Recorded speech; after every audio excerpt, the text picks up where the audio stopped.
Obviously, the question that is on people's minds is, might we see young people moving in a more religious or more conservative direction?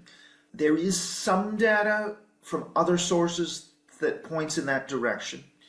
You can look at the US election where young people shifted about 6 points towards the Republicans between 2020 and 2024.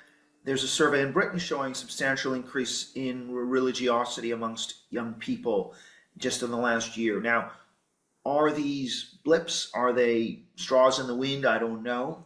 I do think the elite culture is in transition right now and has lost confidence in this sort of storyline of ever upward cultural progress. First we did black rights and women's rights, now we're doing gay rights, now we're doing trans rights. That kind of narrative, the progressive narrative, I think has been dented by, I think trans is kind of the hill that it's gone to die on. First of all, public opinion has moved against the idea of natal males in women's spaces just over the last 2 years, dramatically, including amongst young people. Now you see a fall off of trans and queer amongst young people. These are defeats, and it's very difficult to accept moving backwards if you have a storyline of always moving upwards. And so the question then is, does the whole thing unravel? Do we now start to see young people who are, let's face it, if we look at the attitudes, very intolerant of speech that is offensive, very much more likely to say their countries are racist? These sorts of culture war attitudes, woke attitudes, are they going to start to soften? These are the kind of trends that I think I would be looking for to see if there's any movement in over the next few years. I think the cultural elite is much less confident and secure of itself now. And is now, you see voices on the center left which are saying, actually, these woke trends were a bad idea.